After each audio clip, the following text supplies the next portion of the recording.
Okay, so in the interest of time, I want to get us started. Thank you so much for joining us today. We are here to have a presentation of our current trends, a special edition, focusing on youth mental health and substance use. So I want to make sure before we get started that we give a huge shout out and a thank you to our sponsor, Cigna. This fall, Cigna is sponsoring actually a series of our current trend special edition. This is our second edition today. In October, we did an overview of the major trends and patterns that we see with youth substance use.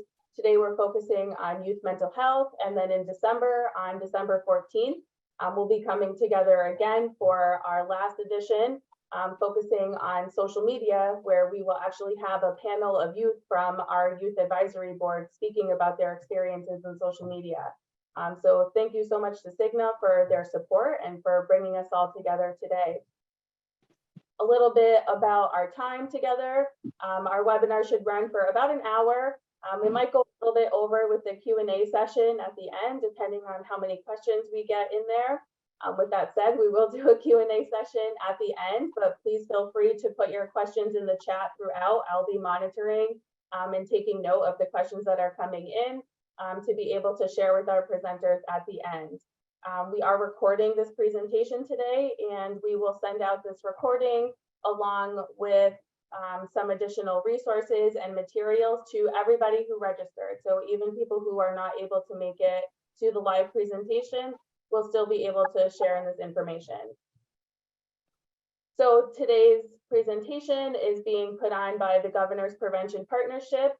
At the partnership, we work to build statewide capacity to prevent underage drinking and substance use, and to build strategic alliances that promote the overall well-being of Connecticut's future workforce.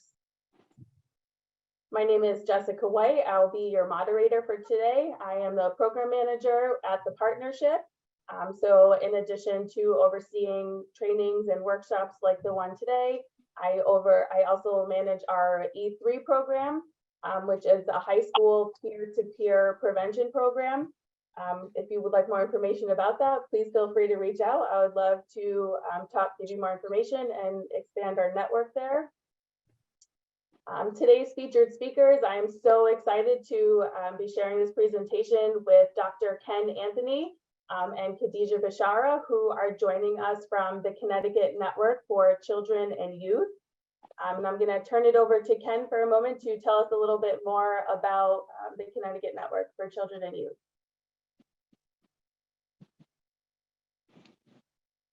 Great, thank you, Jessica. Let me share should I share my screen now? Is it that time? If you want to just tell us a little bit about your organization, and then I have a couple more slides. Okay, no problem.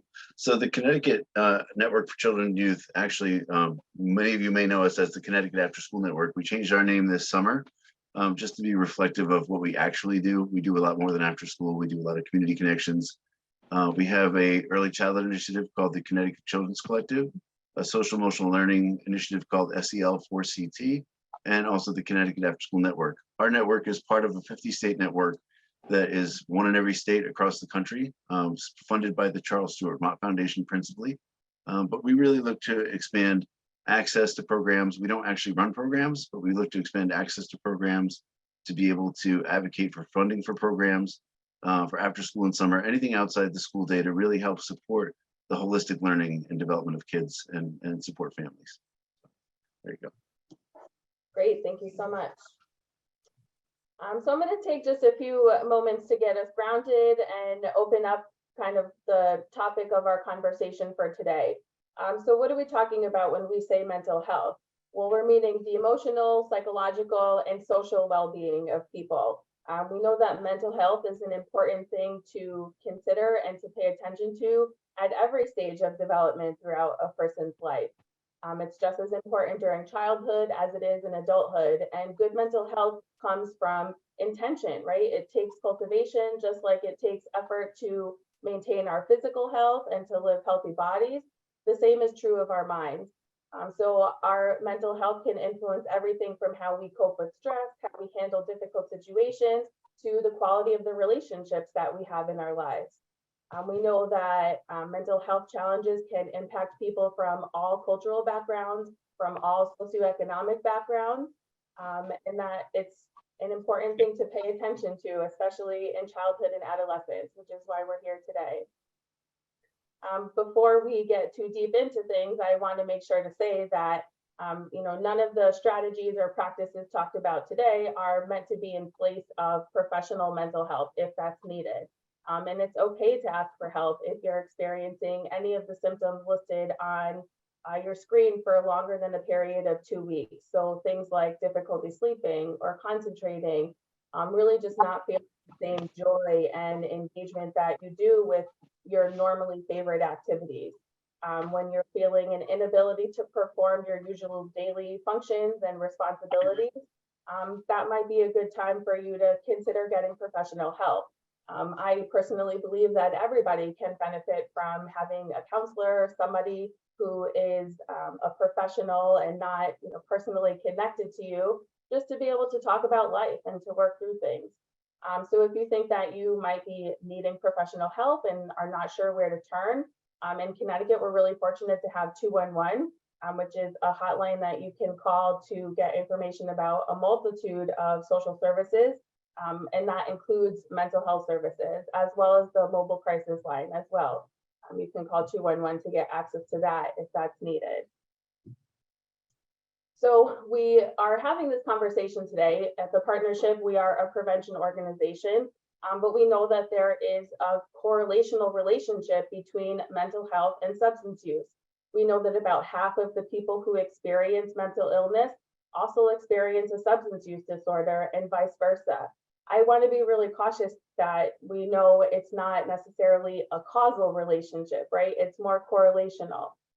Things like genetics and environment both play a huge role in substance use and in mental health as well. And the relationship can kind of work both ways. Sometimes we see people, young people in particular, turning to substances to be able to cope with mental health challenges that they're having, whether it's depression, anxiety, or other more severe illnesses.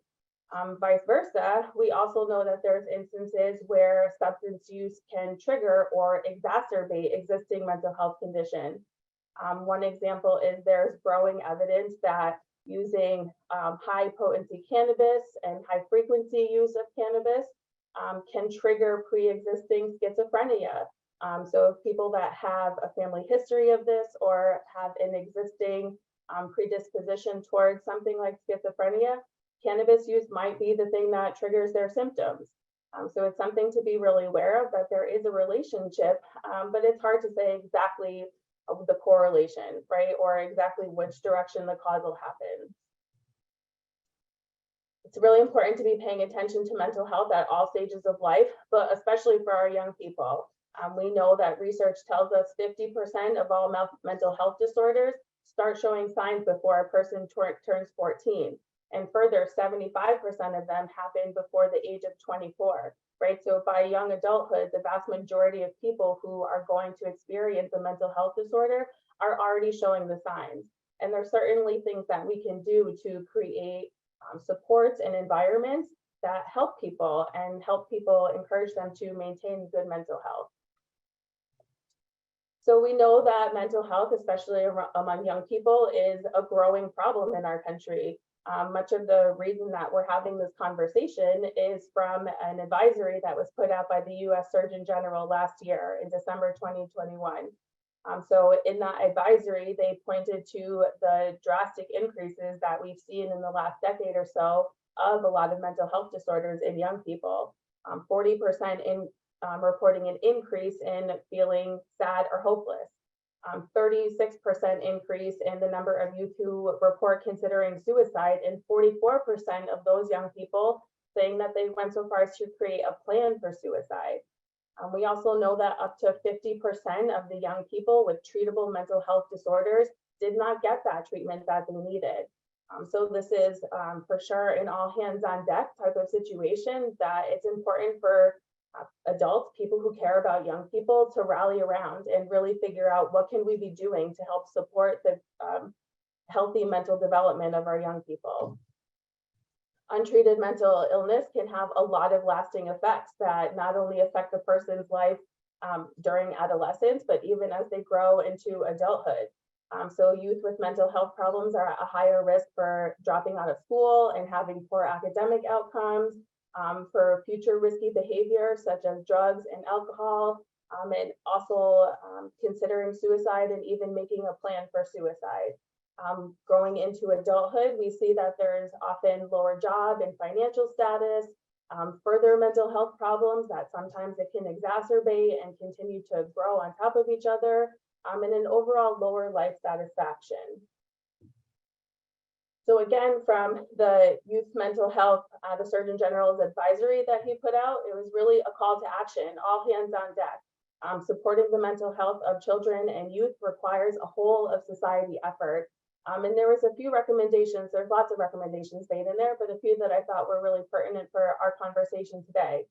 Knowing that mental health is an essential part of overall well-being, that we can empower youth and their families to recognize and manage and learn from difficult emotions. And we can support the mental health of children and youth in the education, community, and childcare settings. Really, everybody who comes into regular contact with young people is in a position to be able to positively affect their mental health. And that's what's really bringing us here to open this conversation today. So with that, I'm going to pass it over to Ken and Khadija to be able to tell us more.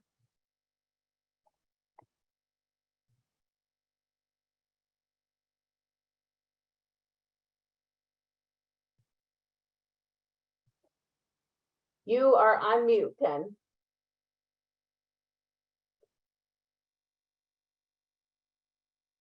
Of course I am. That's just the way, right? Sorry about that, everybody.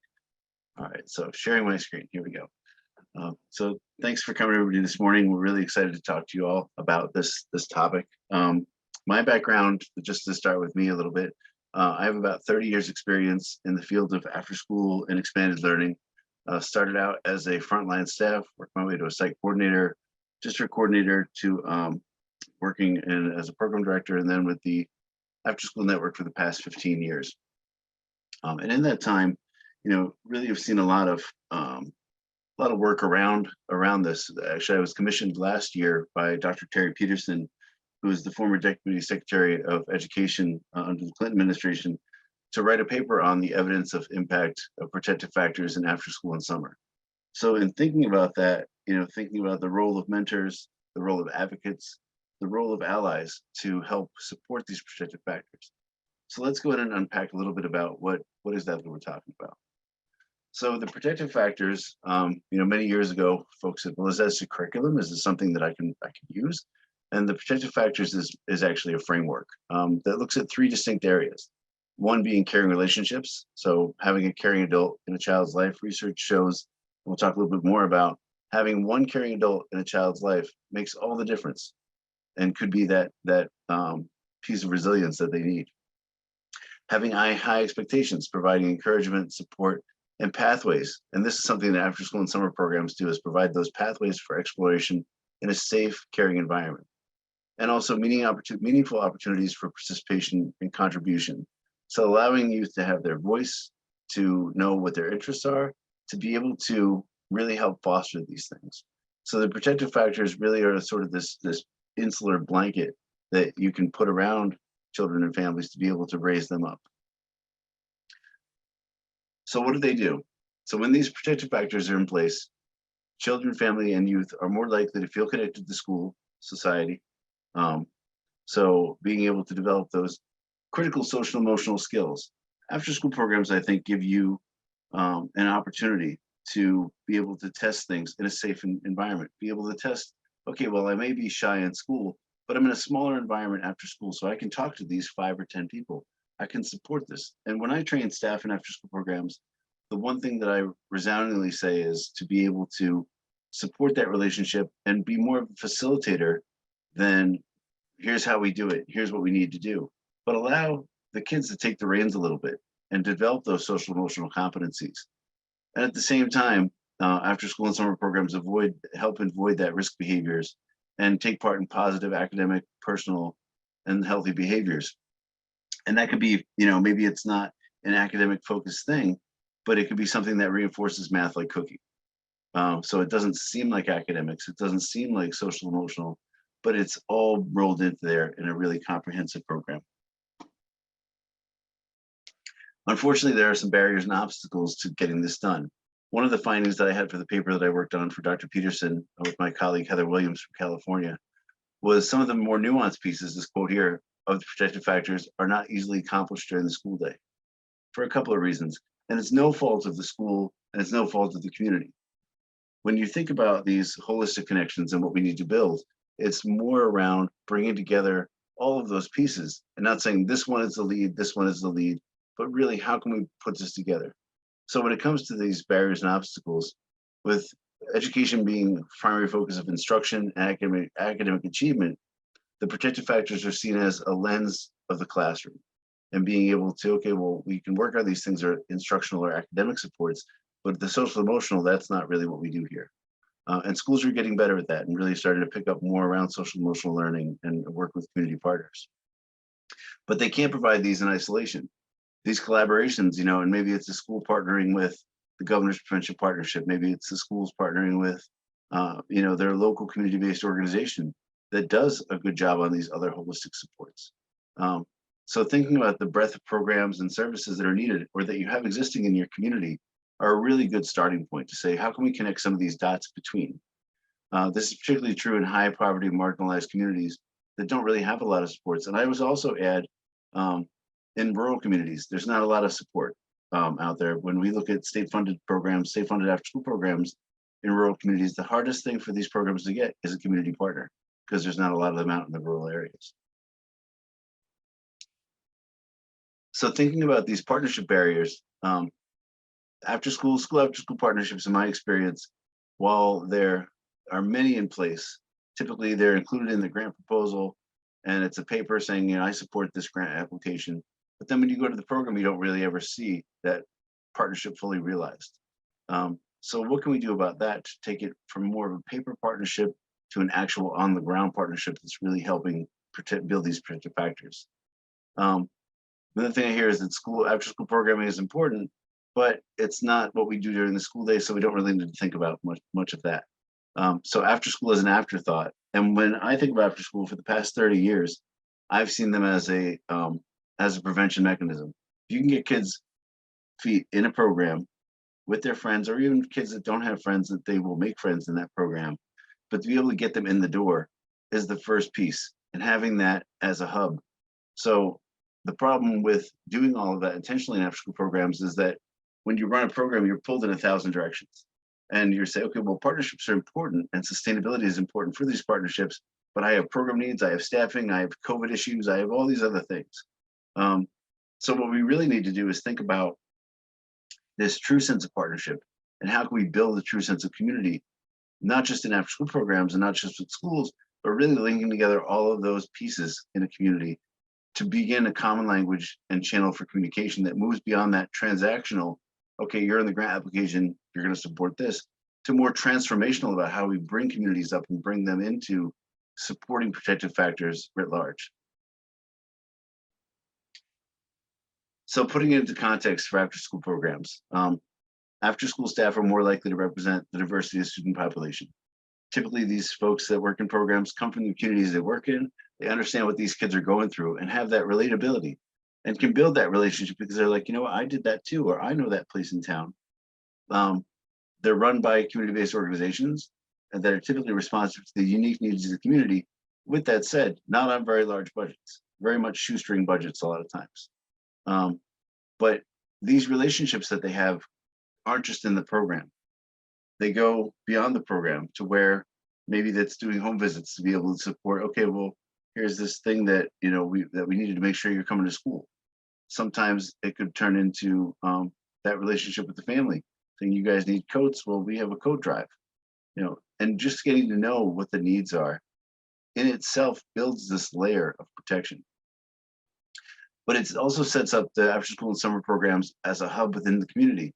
Because when you think about where parents have the most touch, where kids have the most touch, after school programs are about between 25 and 35 to 40 hours a week. If you have before and after care, you have about 40 hours a week in the program. So in having that, there are multiple opportunities for relationship building. And applying the potential factors across multiple settings through that hub, through that connection, amplifies the impact. So you're better building that bubble around the kids and families. But it takes intentional, structured partnerships. Too many times, you see the same agency doing the same thing that the agency down the street does. You have these duplication of services, and then trying to support the protective factors and support the work and the families just gets muddied down because it's more competitive than collaborative. So thinking about after-school programs as a prevention strategy. After-school programs have been around for about 150 years. They started out in the cities as more of these positive youth experiences where sometimes kids as young as 6 had to work in the factories.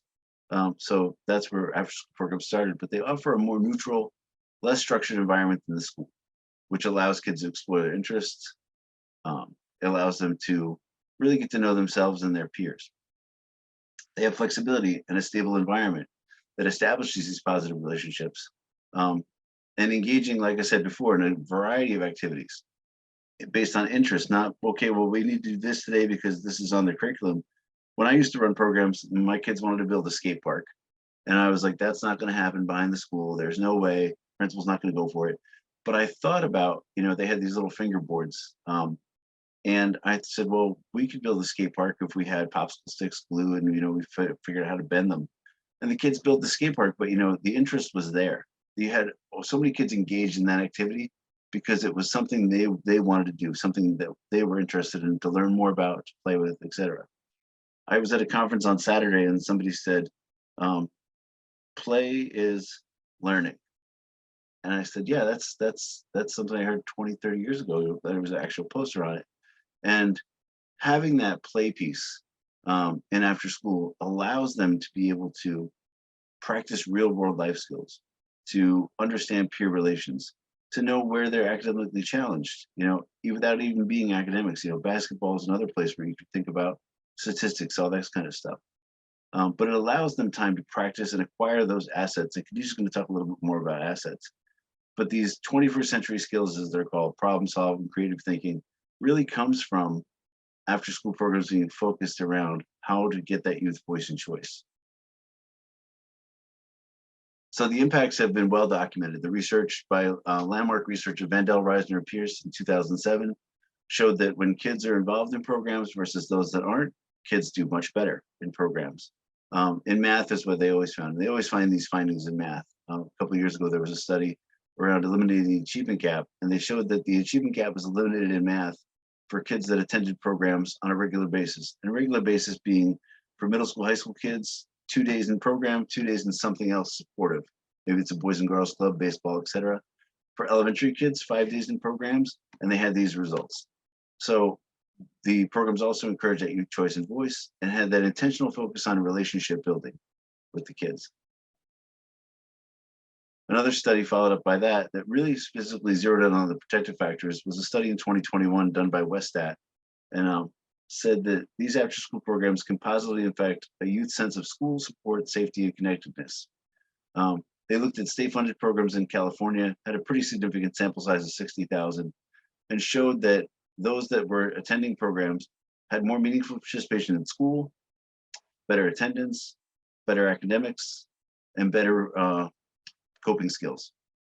So having this, it just shows the impact that programs have on kids, that there's a greater difference in these ratings between those that participate and those that don't. And that's been resounding for a number of years in findings. But as a prevention agent, participants reported significantly greater school attendance, school connectedness, caring adult relationships, high expectations compared to non-participants. The after-school programs push them to really think about how they're connected with the school. Where are these caring adult relationships?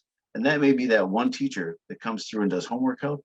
That may be that one after-school staff that actually takes the time to say, hey, how was your weekend? How did it go? How's your mom doing? How's your sister?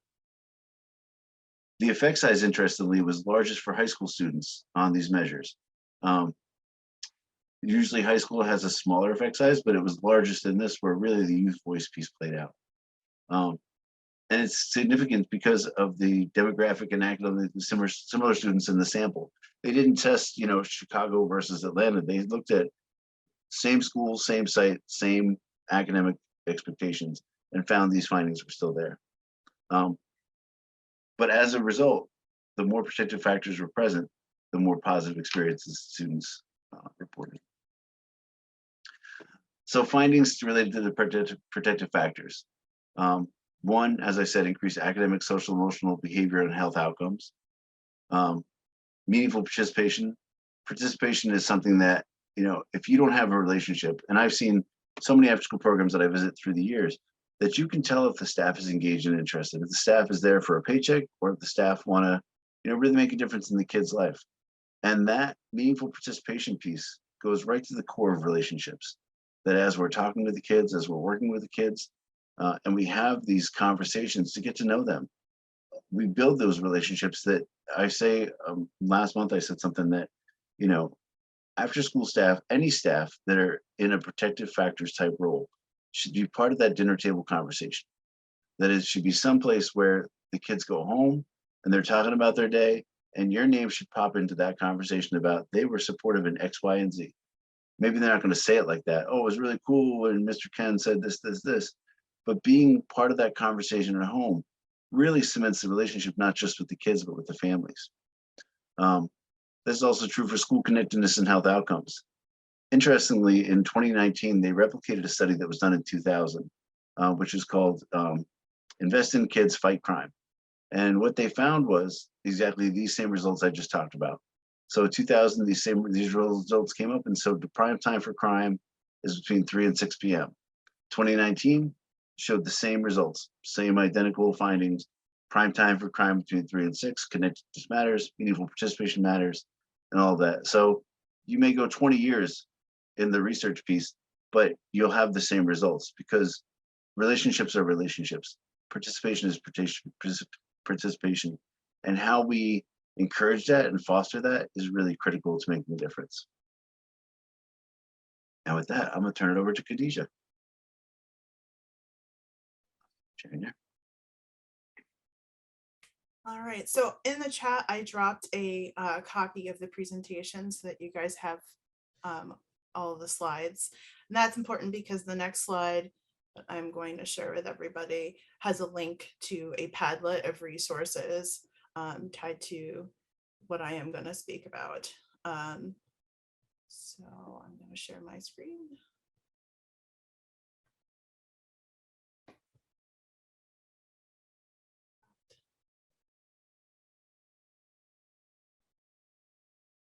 Okay, so starting here, hopefully the slide comes up. So what do the protective factors actually look like in action? So I start with ACEs because that's where I started as an out of school time professional. You think about the adverse childhood experiences, and I feel like this audience is probably pretty familiar with that. The Kaiser study of from 1995 to 1997 of factors of what actually causes bad health experiences for adults going through. And these are basically experiences, negative childhood experiences that people had that lead to health problems later on in life. And finding out that these are things that, are risk factors that could have been prevented. And we care about this in out of school time because after school is part of that to protect that. And you see that in the study and it comes up. And so if you actually go to our link on the Padlet here,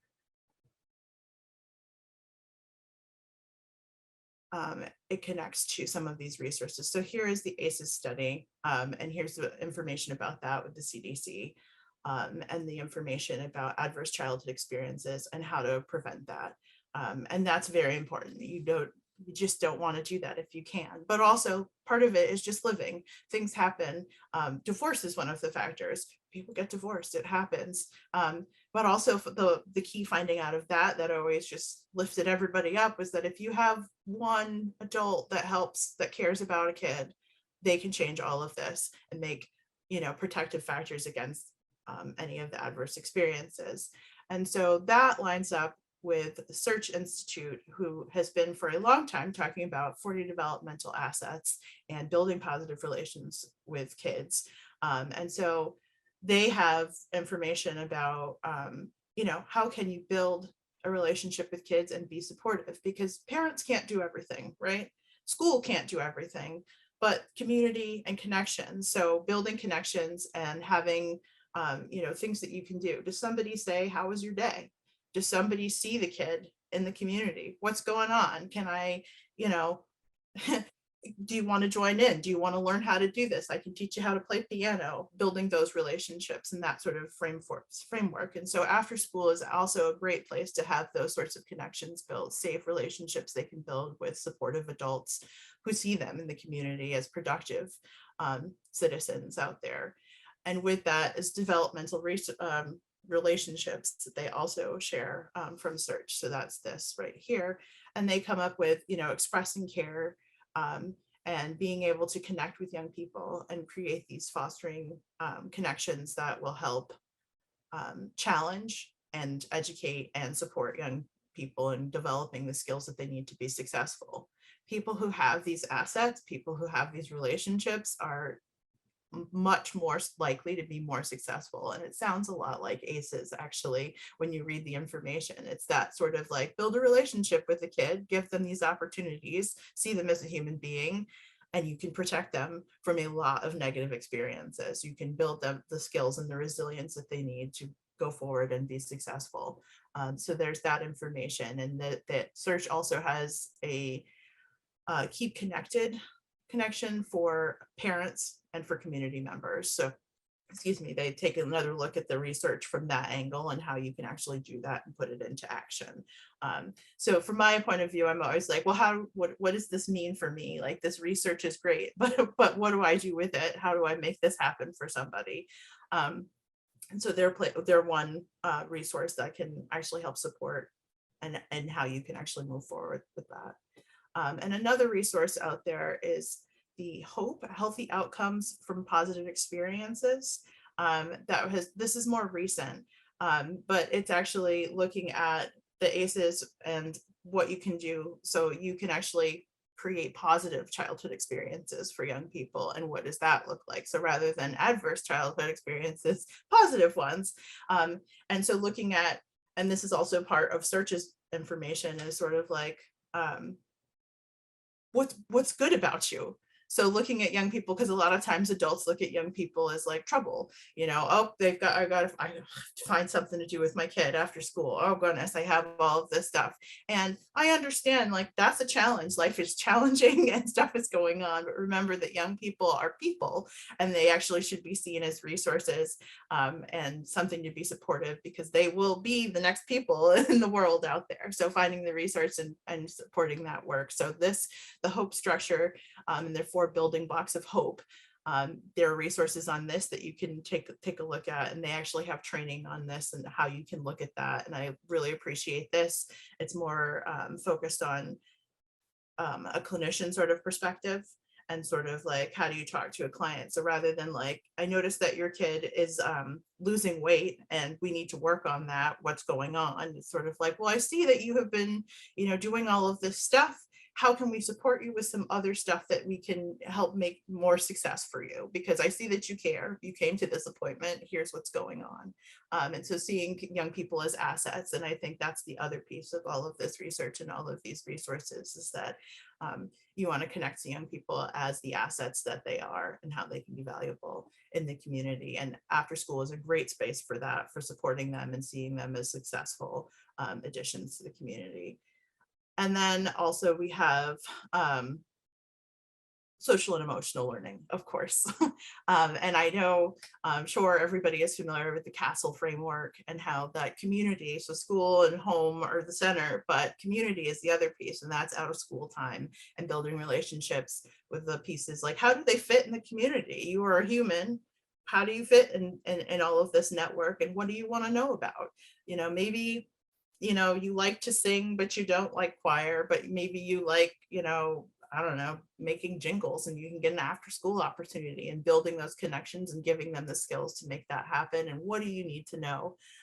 So finding that sort of social emotional support, those skills that they will need to be able to build those connections to navigate challenges that they run into.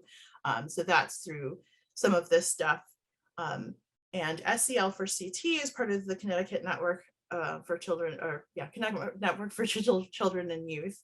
And that is promoting social and emotional learning in the state of Connecticut. And we know there's a big push from the school perspective, but we also want to include community work and other resources for young people. And there are other resources out there. So if you are interested in learning more and helping support that advocacy and making sure that that stuff happens for young people and finding those opportunities, that's part of SEL for CT.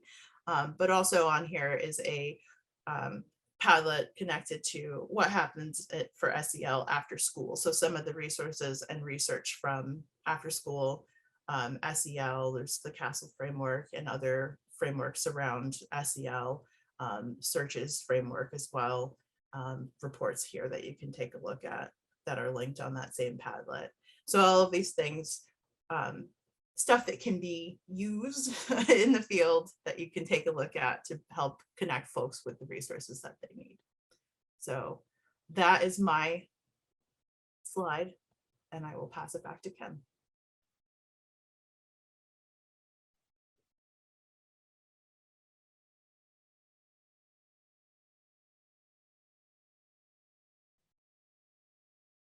Sorry, I had the mute thing again. I wanted to make sure I was unmuted at that time. All right, so from here. So thanks, Khadija, for all of that, the amazing resources and background. She's got many, many fantastic Padlets. So that's only the tip of the iceberg there. So talking about, Khadija started to talk about what it looks like on the ground. And I have a couple of examples from other states, from other statewide networks, after school networks that have done some of this work in partnership. For example, the first one is in Tennessee, called the Tennessee Heals Project, which the Tennessee After School Network partnered with their local United Way, their United Way of Tennessee, who then reached out to the other United Ways across the state and started to connect these cross-sector partnerships to develop a guide and programs to help them in their prevention efforts. So these things included, as you see here on this list, drug take-back events, corporate assistance, public education, anti-stigma campaigns, tool for seniors in storing and disposing medications, training in ACEs, trauma-informed care, preventative interventions. So really comprehensive. They thought about, what do we need here in the state? They were hit really hard in the opioid crisis and wanted to be able to support children and families in a way that was really grassroots. So in that, this initiative, according to the Tennessee folks, helped build resiliency, prevent drug misuse, strengthen relationships with youth, caregivers, and community partners, and really started to build that fabric about not just what do we need locally, but what do we need statewide, and how can we band together as different parts of the state. And Connecticut being, as small of a state as we are, if Tennessee can do it, we can certainly do it. So that's one example. The second example is around the North Carolina Resilience and Learning Project. So again, through the North Carolina After School Network, which is the North Carolina Center for After School Programs, they had an anonymous trauma-informed project. They collaborated with university, community, and school partners to create this whole school trauma-informed approach built around two mechanisms of change. Number one being training and support for all after-school staff, to address knowledge and perspectives about trauma responses. And often I find that saying, well, I don't know that stuff, I've not been trained in that, I can't talk about it. But providing professional development is a really low-hanging fruit that you can at least give people that requisite knowledge that they need.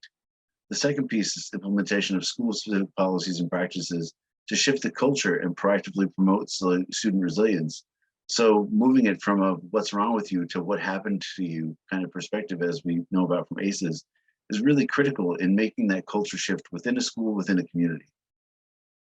Some of the topics, as you see here, included in their professional development were staff wellness, school climate, staff-student relationships, SEL regulation, self-regulation, disciplinary practices, and connections with families and communities.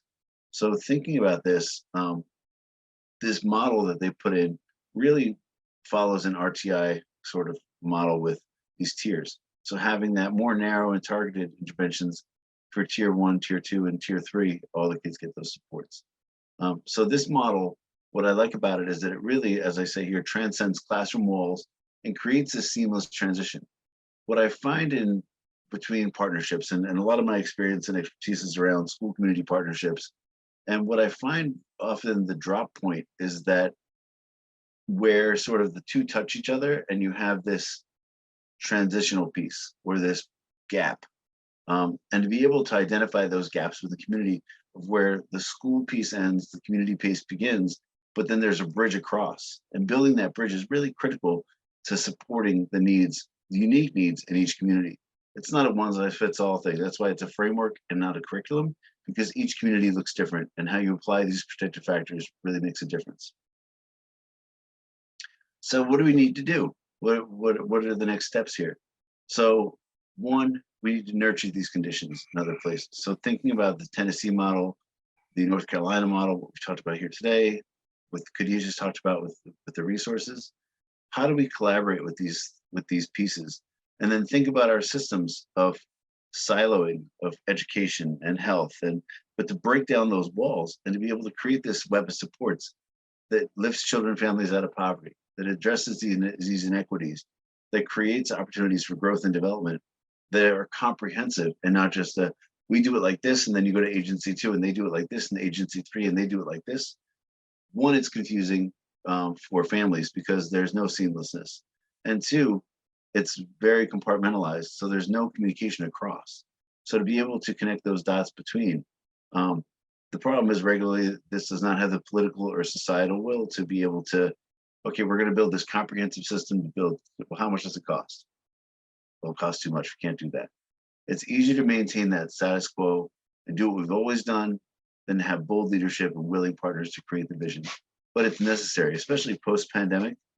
Kids are shattered, families are shattered, and how we help them, I know rebuild and recover is so cliche now, but how we help them to really get back up on their feet and be part of that community again is really critical.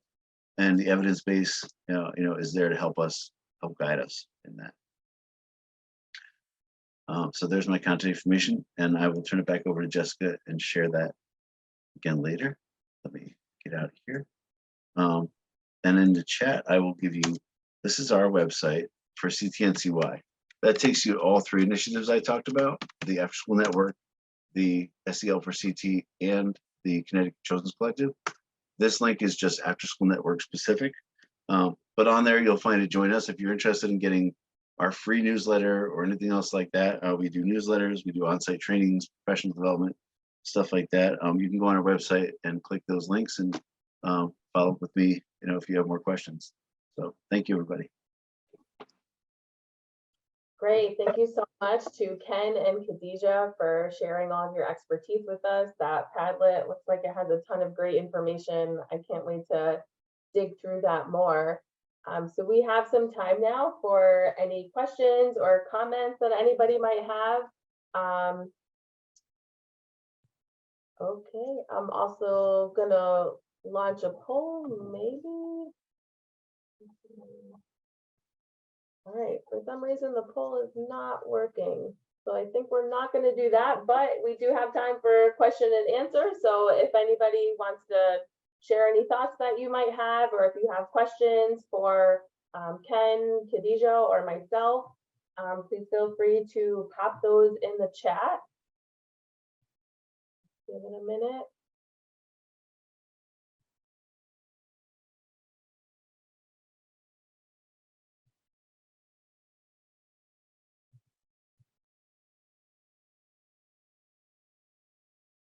All right, I'm not seeing anything in the chat.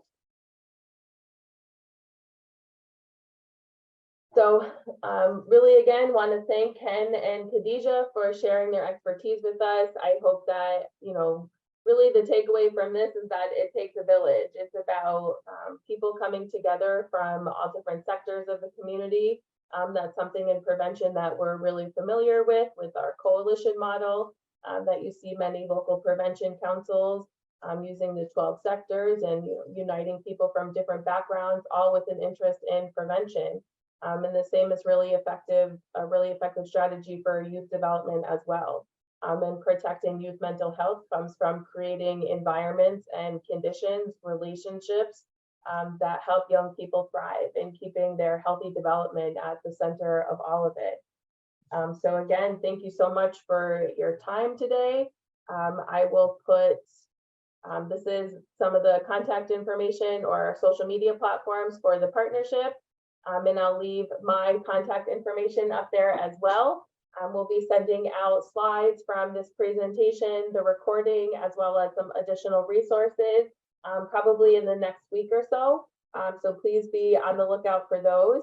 And also be on the lookout for part 3 of our Current Trends Special Edition series, which on December 14th, we will be focusing on social media and its impact on youth substance use. So I really look forward to that, and I hope to see you all there. With that, have a great morning and enjoy your day, everybody. Thanks so much for joining us today. Oh, I see a comment in the chat. So Romeo is sharing that last summer they offered a free youth membership at the YMCA from June to August, and they had 180 youth participate, ages 12 to 18. Yeah, that's a really, really great resource. I'm excited to hear that that was being offered. You know, my professional experience before I joined the partnership was in the after school space, specifically working with teenagers and adolescents. And we found time and time again that there was really a lack of opportunities for that age group in particular during the summer. We don't have the same availability of summer youth employment that we did even just 5 or 10 years ago. A lot of those opportunities have dried up, unfortunately. And there's definitely a need to keep them occupied, right? To give them experiences and opportunities during those summer months when school is not an option. That keeps their brains moving and growing and helps reinforce those important skills during that time. Yeah, Jessica, I would also add about about Romeo's comment too. You know, one thing that I see in communities that's really concerning is, you know, through the COVID relief funds, the ARP ESSER funds, the American Rescue Plan, and the ESSER funds, the Every Student Succeeds emergency funds, those funds end in 2024. And a lot of times I've seen things like this where, you know, they'll do memberships to the YMCA for a summer, stuff like that as part of the ARP ESSER. The problem is that a lot of folks aren't thinking about that sustainability piece in 2024 when that fiscal cliff hits. So what happens to those kids, those 180 kids that participated in that summer camp? You know, do they get another membership for 2023? You know, what happens in 2024? So that's some of the things that are on my mind around how do we sustain the efforts that we built with ARP ESSER, and how do we continue those in communities, because the money's running out next year. Also, Eleanor put a question in here about how many after-school programs are currently running in Connecticut, and are there plans to open more? So, Eleanor, there are currently 4 types of programs in Connecticut, in most states that we have. Connecticut has 21st Century Community Learning Center funding from the feds, which is about 200 sites. We have the state-funded after-school programs, which is our state-funded line.